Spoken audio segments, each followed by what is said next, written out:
अस्सलाम वालेकुम। आज का जो टॉपिक है वो है रॉल्स लॉ। रॉल्स लॉ जो है उसको हम इस कंडीशन के तहत एक्सप्लेन करेंगे कि उसके अंदर सिर्फ एक कंपोनेंट जो है वोलेटाइल होगा, दूसरा कंपोनेंट नॉन वोलेटाइल होगा। इस कंडीशन के तहत इसकी डेफिनेशन कुछ इस तरह से बनती है: vapour pressure of a solvent above a solution is equal to the product of vapour pressure of solvent and mole fraction of solvent in solution. इस डेफिनेशन को अगर मैथमेटिकली लिखें तो वो किस चीज़ के इक्वल है? P is equal to P not x1। इसमें P क्या है? P है vapour pressure of solvent above solution, P not है vapour pressure of pure solvent, x1 क्या है? Mole fraction of solvent in solution. इस अबव स्टेटमेंट और mathematical form को समझने के लिए नीचे एग्जाम्पल की तरफ आते हैं। पहले एग्जाम्पल में जो जो चीज़ें दी गई हैं मैं इनको एलाबोरेट करता हूं कि वो कौन कौन सी चीज़ें हैं। इसमें एक सॉल्वेंट है।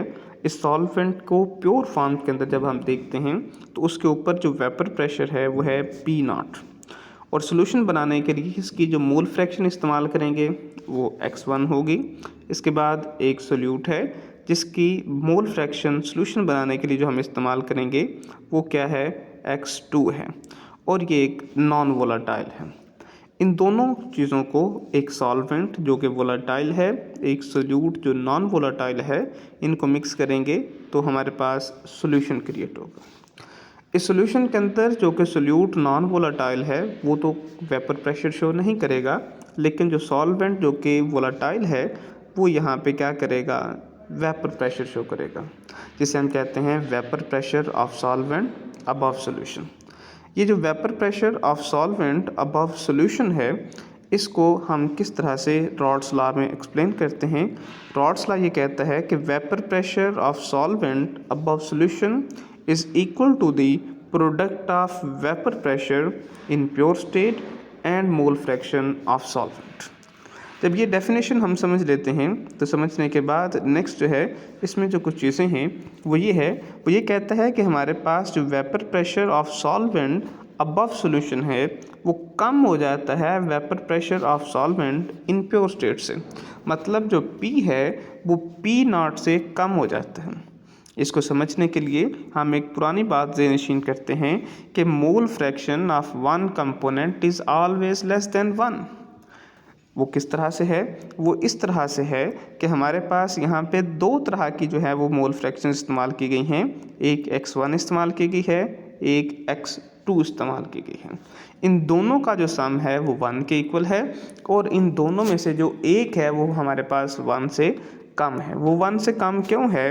वो इस वजह से कम है कि हमारे पास जब हमने सोल्यूट और सॉल्वेंट को यहाँ पे सॉल्यूशन के अंदर मिक्स किया तो मिक्स करने के नतीजे में सोल्यूट सॉल्वेंट अट्रैक्शंस ने vapour pressure of solvent above the solutions को क्या कर दिया? डिक्रीज कर दिया। इसके बाद दूसरी बात ये थी sum of mole fraction of all component is unity. इसके तहत x1 plus x2 is equal to 1।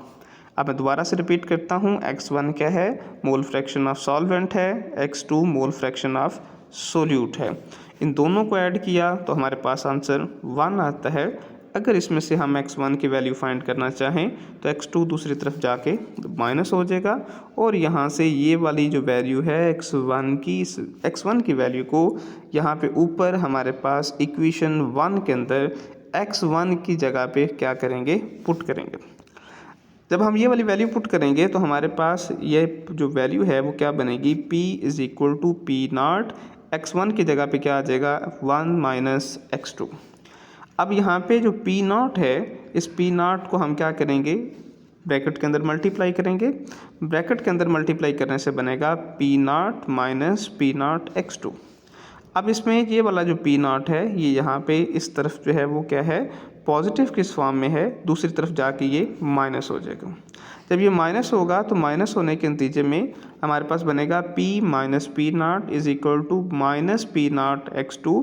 फिर हम क्या करेंगे? इस सारी इक्वेशन को हम माइनस के साथ मल्टीप्लाई करेंगे। इस तरह से क्या होगा, जो प्लस के साइंस के साथ थी वैल्यूज़ वो माइनस में चली जाएंगी, जो माइनस के साथ थी वो प्लस में चली जाएंगी, और इस तरह से एक न्यू हमारे पास इक्वेशन बनेगी, वो बनेगी p naught minus p is equal to P naught x2।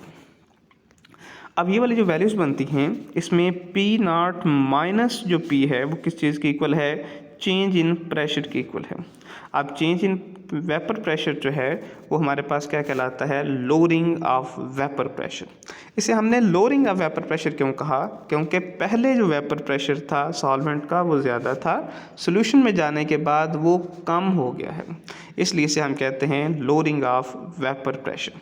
अब ये वेपर प्रेशर कितना लो हुआ है वो किस चीज़ के इक्वल है, अगर हम उसको देखें तो वो इक्वल है पी नॉट x2 के इक्वल है। जब ये इस चीज़ के इक्वल है तो इसको हम थोड़ा सा मज़ीद इलेबोरेट करते हैं, किस तरह से कि हमारे पास वही इक्वेशन मैंने दोबारा लिखी, delta p is equal to P naught x2। इसमें जो हमारे पास जो पी नॉट है, जो कि हमारे पास vapour pressure of pure solvent है, वो कांस्टेंट है, कांस्टेंट टेम्परेचर पे, अगर हम टेम्परेचर चेंज नहीं करेंगे तो हमारे पास जब ये कांस्टेंट है तो कांस्टेंट को अगर हटा दें तो हमारे पास ये वाली जो फॉर्म है इसको हम प्रोपोर्शनल की फॉर्म में लिख सकते हैं, delta p directly proportional to x2। इस तरह से रॉल्स लॉ की एक और नई डेफिनेशन बनी, उसमें ये कहा कि lowering of vapour pressure is directly proportional to the mole fraction of solute, जो कि x2 है।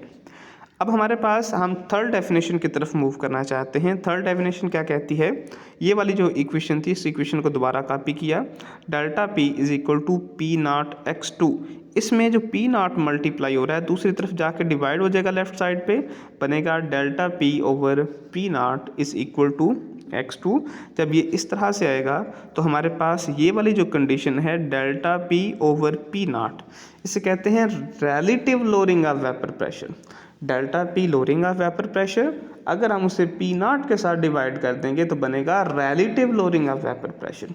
अब ये relative lowering of vapour pressure is equal to x2, ये हमारे पास third definition of Raoult's law बनती है, relative lowering of vapour pressure is equal to the mole fraction of solute. जब ये वाली चीज़ें आती हैं तो आने के नतीजे में हम इसमें कुछ तीन जो इसके डिपेंडेंस हैं वो देखते हैं।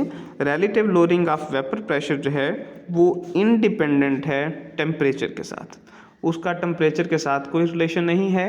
हम टेम्परेचर कम करें ज़्यादा करें, relative lowering of vapour pressure change नहीं होगा। लेकिन ये डिपेंड किस चीज़ के ऊपर करता है, ये डिपेंड करता है कंसंट्रेशन ऑफ सोल्यूट के ऊपर। अगर हम सोल्यूट जो है सोल्यूशन के अंदर कम या ज़्यादा करेंगे उससे relative lowering of vapour pressure ज़रूर इफेक्ट होगी।